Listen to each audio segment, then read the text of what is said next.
Halo semuanya, perkenalkan nama saya Muhammad Faik Ramadan dengan NRP akhir 012. Di sini saya akan membahas bab selanjutnya dari buku Physical Geology, yang dimana chapter kedua ini bernama Earth Interior and Geophysical Properties, yang menjelaskan bagaimana kita mengetahui struktur bagian dalam bumi meskipun kita tidak bisa melihatnya secara langsung. Mengapa mempelajari interior bumi itu penting? Memahami interior bumi penting karena eh, dengan mempelajari interior ini kita bisa menjelaskan proses geologis seperti gempa bumi, gunung api, dan pembentukan pegunungan yang sebelumnya sempat saya mention di chapter sebelumnya. Kedua, ini tuh dapat membantu kita mencari dan mengelola sumber daya alam seperti logam, minyak, dan panas bumi. Yang dimana sumber daya alam tersebut sangat krusial bagi kehidupan manusia. Yang ketiga ada memberikan wawasan tentang evolusi dan dinamika planet kita yang sudah pasti cukup jelas karena kita memang tinggal di planet ini, dan manusia itu bisa ada di titik ini karena kita mempelajari apa yang ada di lingkungan sekitar kita. Lalu selanjutnya, bagaimana kita mengetahui interior bumi? Karena kita tidak bisa, karena kita pasti tidak bisa menggali sampai ke pusat bumi. Kita tidak punya alat yang bisa melakukan hal itu yang bisa memberikan kita sebuah gambaran. Ilmuwan hanya menggunakan geofisika, terutama gelombang seismik dari gempa bumi. Yang ada yang terdiri dari dua gelombang, yaitu gelombang primer yang bergerak melalui padatnya cair, gelombang sekunder yang hanya merambat melalui padat. Dengan mempelajari pola pembelokan dan bayangan dari gelombang-gelombang ini, ilmuwan itu dapat memetakan batas-batas lapisan bumi. Lalu, bumi sendiri memiliki beberapa struktur lapisan.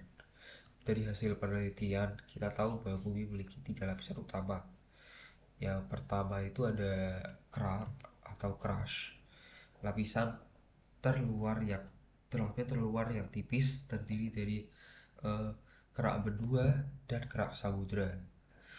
Lalu selanjutnya ada bagian mantel, lapisan tebal di bawah kerak, sebagian padat tetapi dapat mengalir secara perlahan. Jadi mantel ini juga kaya akan sumber daya mineral seperti nikel dan emas dan sebagainya, karena dalam ada di semakin dalam eh, sebuah lapisan bumi itu semakin kaya akan sumber daya karena mereka semakin dekat dengan inti bumi, dan mineral itu tertarik dengan panas dari yang ada di dalam bumi.